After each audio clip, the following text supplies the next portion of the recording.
Friend friends आज हम analyse करना सीखेंगे म्यूचुअल फंड्स को।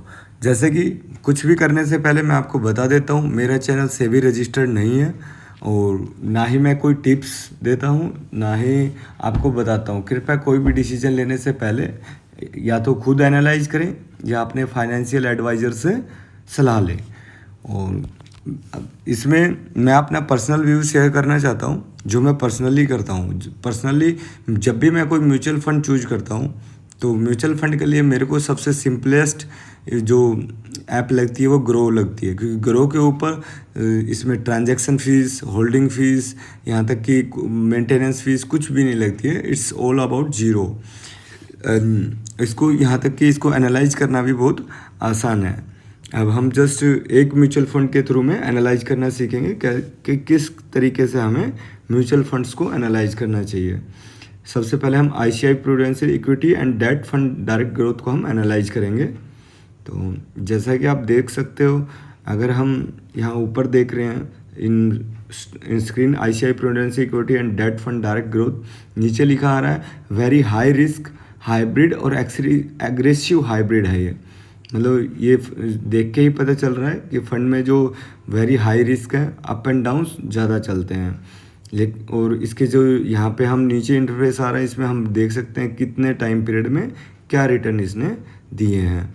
जनरली 6 मंथ में 19.72 के हिसाब के रिटर्न्स हैं, 1 ईयर में 24.29%, 3 ईयर में 31% एंड 5 ईयर में 17%, और ऑल टाइम में देखते हैं 2013 to yet it is more than 17%। तो अगर if you are a long term investor then more than 15% return is a very good return in normally. And just यहाँ पे NAV you can see that 27 सितंबर 2023 की जो NAV निकल के आ रही है उसकी, क्योंकि म्यूचुअल फंड्स का डेली का मार्केट के हिसाब से NAV निकलता है, वो ये है। यहाँ पे ग्रो की तरफ से इसको रेटिंग दिया गया है कि किस रेटिंग में इस फंड को रखा गया है। इस फंड को आपको चालू करने के लिए आप 100 रुपये से भी मंथली सिप लगा सकते हो, और वन टाइम अगर लगाना है तो आपको 1000 रुपये लगाने पड़ेंगे। और फंड का साइज हम फ्रेंड्स देख सकते हैं 25,275 करोड़ है। नेक्स्ट फिर ग्रो हमें प्रोवाइड करता है रिटर्न कैलकुलेटर कि अगर हम मंथली इसमें 5,000 रुपये 1 साल तक लगाते तो आज कितना होता है उसका। ऐसे 3 साल अगर कंटिन्यू लगाएंगे तो कितना हो जाएगा, अगर 5 साल लगा। और ये सिर्फ अप्रोक्सीमेट है as the previous data. Future का इसमें कोई गारंटी नहीं रहता है कि फ्यूचर में भी आपको यही रिटर्न मिलेगा।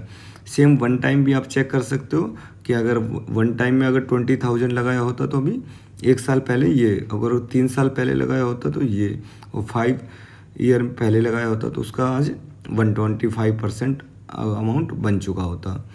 और सिंपली नेक्स्ट स्टेप इसमें आता है रिटर्न कैलकुलेटर चेक करने के बाद इसमें होल्डिंग्स।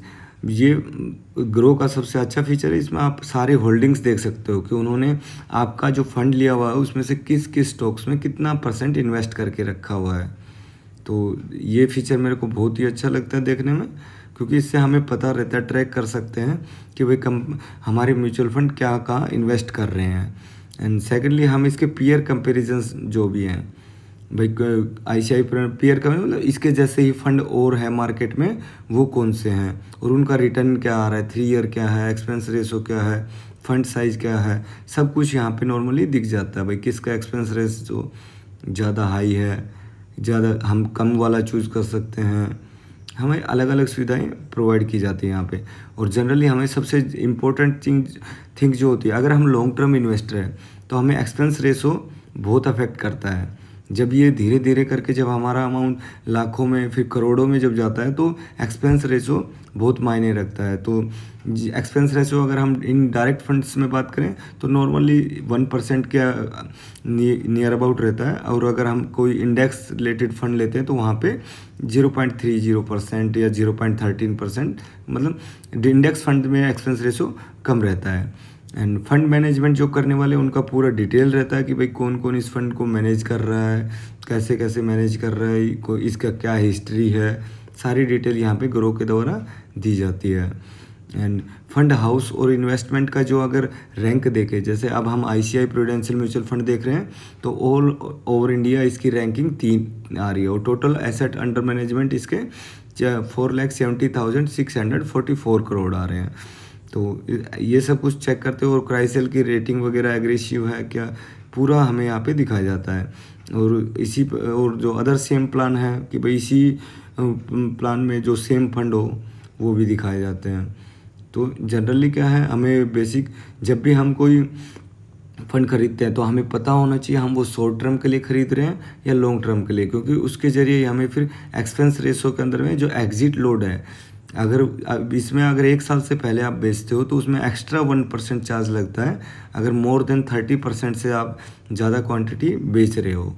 और सेम टैक्स इम्प्लीकेशन सेम रहता है, खरीदते समय आपको स्टैम्प ड्यूटी देना पड़ता है 0.005% and tax implication returns are tax 50। अगर 1 साल के अंदर बेचते हो तो 15% का टैक्स लगता है एंड 1 साल के बाद में लॉन्ग टर्म कैपिटल गेन देना पड़ता है आपको, अगर 1 लाख तक फ्री होता है फाइनेंशियल ईयर में, और उससे ऊपर जितना रहेगा उस पर आपको 50% देना पड़ता है।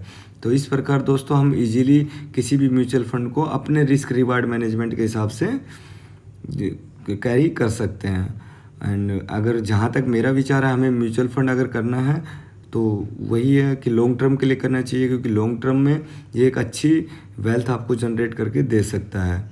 और जो भी भाई जो भी फ्रेंड अपना अकाउंट ग्रो में खोलना चाहता है तो कृपया करके डिस्क्रिप्शन से आप अपना अकाउंट खोल सकते हैं।